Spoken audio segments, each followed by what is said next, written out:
नमस्कार, प्रयागराज जिले की खबरों में आपका स्वागत है। भरोसे वाली खबरों को देखने के लिए आप डीएम न्यूज को लाइक, कमेंट और शेयर करके हमारे टीम का हौसला जरूर बढ़ाएं। डीएम न्यूज हमेशा पीड़ित मजलूमों के साथ खड़ा रहता है। आज प्रयागराज जिले में क्या कुछ है खास, देखिए इस बड़ी और अहम खबर के साथ। पहली खबर, प्रयागराज में यूपीपीएससी ऑफिस के बाहर छात्रों का जोरदार विरोध। एक दिन एक परीक्षा और नॉर्मलाइजेशन विरोधी मांगे जोर पकड़ रही। प्रयागराज में उत्तर प्रदेश लोक सेवा आयोग के कार्यालय के बाहर आज से छात्रों का प्रदर्शन शुरू हो गया। हजारों प्रतियोगी परीक्षार्थी आयोग के निर्णय के खिलाफ सड़कों पर उतर आए हैं और अपनी मांगों को लेकर जोरदार विरोध कर रहे हैं। प्रदर्शन की मुख्य वजह यह है कि यूपीपीएससी ने पीसीएस 2024 और आरओ 2023 जैसी प्रमुख परीक्षाओं के प्रारंभिक चरण को अलग अलग दिनों और 2 शिफ्टों में कराने का फैसला लिया था, जिससे छात्रों को परेशानी और नॉर्मलाइजेशन प्रक्रिया का सामना करना पड़ेगा। छात्रों का कहना है कि इससे उनकी मेहनत का वास्तविक मूल्यांकन नहीं हो पाएगा और यह प्रक्रिया अनुमति के खिलाफ है। छात्रों की प्रमुख मांगे हैं, परीक्षाओं को एक ही दिन और एक शिफ्ट में आयोजित किया जाए, नॉर्मलाइजेशन की प्रक्रिया को हटाया जाए, परीक्षा कैलेंडर और रिजल्ट में पारदर्शिता सुनिश्चित की जाए। प्रदर्शनकारियों ने स्थानीय प्रशासन से मांग की है कि उनकी आवाज सुनी जाए और आयोग के फैसलों में संशोधन किया जाए। इस दौरान छात्रों ने गेट के सामने धरना, नारेबाजी और पोस्टर प्रदर्शन किया है। पुलिस स्थानीय सुरक्षा व्यवस्था संभाल रही है और माहौल शांतिपूर्ण बनाए रखने की कोशिश कर रही है। यह आंदोलन पिछले साल जारी विरोध का ही हिस्सा दिखता है, जिसमें छात्र यूपीपीएससी के एक दिन एक परीक्षा के फॉर्मेट की मांग लगातार कर रहे थे। इससे पहले भी इसी मुद्दे पर आयोग और छात्रों के बीच संवाद मतभेद देखा गया है। आगे जैसे जैसे स्थिति में बदलाव होगा या अधिकारी प्रतिक्रिया देंगे, हम आपको अपडेट करते रहेंगे।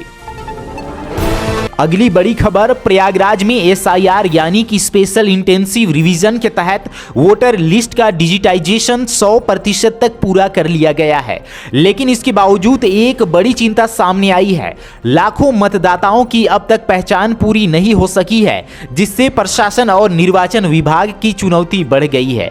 चुनाव आयोग से जुड़े अधिकारियों के अनुसार डिजिटाइजेशन तो पूरा हो गया है, लेकिन बड़ी संख्या में मतदाता एएसडी यानी कि एब्सेंट, शिफ्टेड और डेड श्रेणी में पाए गए हैं। खासतौर पर शहरी इलाकों और घनी आबादी वाली क्षेत्रों में यह संख्या ज्यादा बताई जा रही है। प्रयागराज शहर और ग्रामीण विधानसभा क्षेत्रों में बीएलओ की टीमों ने घर घर जाकर सत्यापन किया, लेकिन कई पते बंद मिले। कई मतदाता स्थान बदल चुके हैं और कुछ मामलों में परिवार के सदस्यों की जानकारी भी स्पष्ट नहीं मिल सकी। चुनाव अधिकारियों का कहना है कि जिन मतदाताओं की पहचान नहीं हो पाई है, उन्हें जल्द ही नोटिस और दोबारा सत्यापन प्रक्रिया के जरिए सूची में स्पष्ट किया जाएगा, ताकि कोई भी पात्र मतदाता मतदान से वंचित ना रहे। यह पूरा मामला साफ करता है कि डिजिटाइजेशन के साथ साथ जमीनी स्तर पर सत्यापन भी उतना ही जरूरी है, वरना वोटर लिस्ट में गड़बड़ी चुनावी प्रक्रिया पर सवाल खड़े कर सकती है। तो चलिए अब बात करते हैं अगली बड़ी खबर की। प्रयागराज से लाइव रिपोर्ट, सर्दी का कहर, कोहरे ने यातायात को रोका। आज प्रयागराज सुबह से ही घने कोहरे की चादर से ढक गया है, जिससे हवाई और रेल यातायात दोनों प्रभावित हुए हैं। स्थानीय मौसम विभाग के अनुसार दृश्यता बहुत कम होने के कारण यात्रियों को यात्रा में भारी परेशानी का सामना करना पड़ा। हवाई आवाजाही प्रभावित।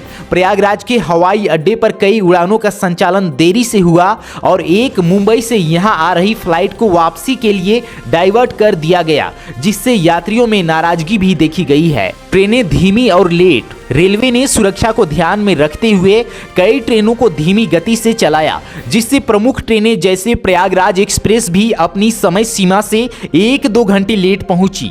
अन्य विशेष ट्रेनों को भी देरी का सामना करना पड़ा और यात्रियों को स्टेशन पर लंबा इंतजार करना पड़ा। रेलवे अधिकारियों ने बताया कि कोहरे के समय में लोडो पायलट फॉग सफर जैसे उपकरणों के साथ ट्रेनें चला रहे हैं, ताकि सुरक्षा बनाई रखी जा सके। इसके बावजूद कठिन मौसम के कारण परिचालन में अनिश्चितता बनी हुई है। विशेषज्ञों का कहना है कि कोहरे के साथ बढ़ती वायु दूषित परतें भी शहर के AQI को प्रभावित कर रही है, जिससे स्वास्थ्य चेतावनी भी जारी की गई है।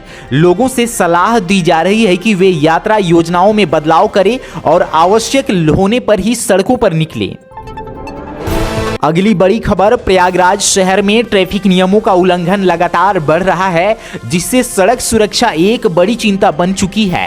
हाल ही में जारी आंकड़ों के अनुसार 2025 में ट्रैफिक पुलिस ने 58,000 चालान जारी किए, जो पिछले साल की संख्या से 4,730 अधिक हैं। यानी नियम तोड़ने वालों की संख्या बढ़ी है, भले ही जागरूकता अभियान चलते रहे। सबसे बड़ी लापरवाही हेलमेट ना पहनना रही।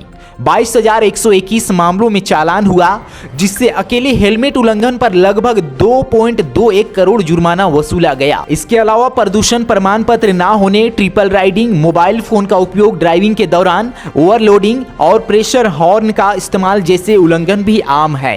ट्रैफिक पुलिस का कहना है कि कड़ी सजा और जागरूकता के बावजूद उल्लंघनों की बढ़ती संख्या बताती है कि सिर्फ जागरूकता पर्याप्त नहीं, नागरिकों के व्यवहार में बदलाव की जरूरत है। इसके अलावा शहर में अन्य रिपोर्टों में नशे में गाड़ी चलाने के मामले बढ़ने, दैनिक रूप से 1,000 से भी अधिक उल्लंघन रिकॉर्ड होने और सड़क दुर्घटनाओं में 500 से अधिक मौतों का आंकड़ा भी सामने आया है, जो सड़कों की सुरक्षा को और गंभीर विषय बनाता है। इसके अलावा अगली खबर, सोशल मीडिया पर वायरल हुई रीलबाज महिला को लेकर अब सच्चाई सामने आ गई है। यह मामला प्रयागराज के कोरांव इलाके नए यमुना पुल के पास का बताया जा रहा है, जहां एक महिला द्वारा बनाई गई रील ने इंटरनेट पर तहलका मचा दिया है। रील वायरल होने के बाद तरह तरह की बातें होने लगी है। कुछ लोगों ने इसे पति पत्नी के झगड़े से जोड़ दिया, तो कुछ ने इसे पब्लिसिटी स्टंट बताया। अब खुद महिला ने सामने आकर इन सभी अफवाहों पर विराम लगा दिया है। महिला ने अपने इंटरव्यू में साफ कहा कि उसका अपने पति से कोई झगड़ा नहीं हुआ था। उसने बताया कि वह उस समय गुस्से में थी और सोशल मीडिया पर पहचान बनाने की चाह में रील बना ली। महिला का कहना है कि आज के दौर में हर कोई फेमस होना चाहता है और उसने भी वही कोशिश की थी। महिला ने यह भी कहा कि रील के वायरल होने के बाद उसे ट्रोलिंग का सामना करना पड़ा, लेकिन कुछ लोगों ने उनका समर्थन भी किया। अब वह आगे सोच समझकर कंटेंट बनाने की बात कह रही है। यह मामला एक बार फिर दिखाता है कि सोशल मीडिया पर बनाई गई एक छोटी सी रील कैसे किसी की जिंदगी और पहचान दोनों बदल सकती है। साथ ही अब बात करते हैं अगली खबर की। प्रयागराज के हंडिया थाना क्षेत्र के मंदर गांव से एक युवती के लापता होने का मामला सामने आया है, जिसने पूरे इलाके में चिंता और दहशत का माहौल पैदा कर दिया है। परिजनों के मुताबिक युवती सुबह करीब 5 बजे घर से सामान लेने निकली थी, लेकिन कई घंटे बीत जाने के बाद भी जब वह वापस नहीं लौटी तो परिवार वालों की बेचैनी बढ़ने लगी। शुरुआत में परिजनों ने अपने स्तर पर गांव और आसपास के इलाकों में उसकी तलाश की। रिश्तेदारों, जान पहचान वालों और नजदीकी बाजारों में खोजबीन की गई, लेकिन 6 दिन बीत जाने के बाद भी युवती का कोई सुराग नहीं मिल सका। इसके बाद परिजनों ने हंडिया थाने में शिकायत दर्ज कराई। सूचना मिलते ही पुलिस ने मामला दर्ज कर जांच शुरू कर दी है।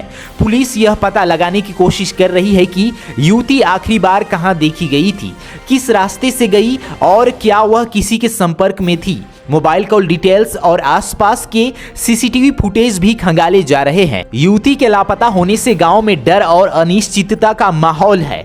परिवार का रो रो कर बुरा हाल है और वे प्रशासन से जल्द युवती को सुरक्षित बरामद करने की मांग कर रहे हैं। अब सबसे बड़ा सवाल यही है, आखिर युवती कहां है और उसके साथ क्या हुआ। अब बात कर लेते हैं अगली बड़ी खबर की। प्रयागराज क्षेत्र में उत्तर प्रदेश राज्य सड़क परिवहन निगम की बस कंडक्टर भर्ती ने इस बार खास रुचि पाई है।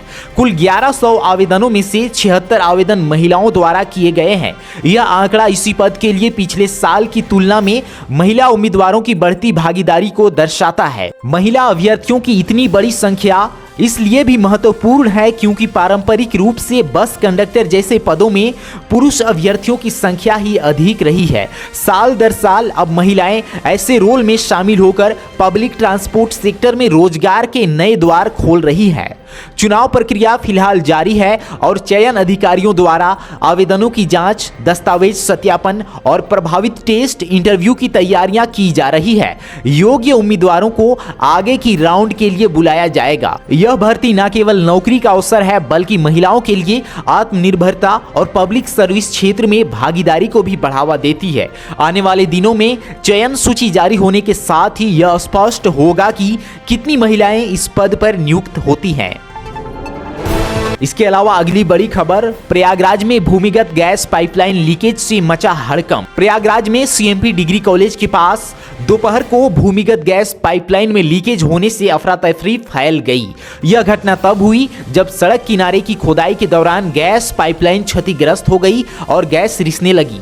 आसपास मौजूद मजदूर और राहगीर अचानक तीव्र गैस की गंध महसूस कर भयभीत हो गए।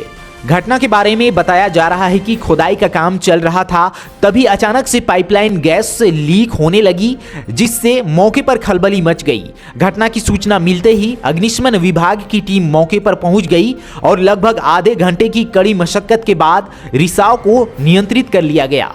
स्थानीय निवासियों ने बताया कि गैस की तीखी गंध के कारण कई लोग तुरंत पास के इलाकों में हटे और आसपास के स्कूल, कॉलेज तथा दुकानों के बंद होने से परिवेश में बड़ी दूरी तक दहशत का अवसर दिखा। घटना स्थल पर प्राइवेट कंपनी के अधिकारी और फील्ड सुरक्षा अधिकारी भी पहुंचे और लीकेज की वजह से हुए नुकसान का तुरंत निपटारा कराया गया।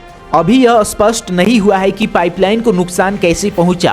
क्या वह खुदाई के दौरान गलती से क्षतिग्रस्त हुई या कोई और तकनीकी कारण रहा, लेकिन अधिकारियों ने सुरक्षा मानकों की समीक्षा करने और भविष्य में ऐसे हादसों को रोकने के उपाय सुनिश्चित करने का आश्वासन दिया है। इस घटना ने एक बार फिर यह दिखाया है कि भूमिगत गैस लाइनों के आसपास काम करते समय अधिक सावधानी और निगरानी की आवश्यकता कितनी महत्वपूर्ण है।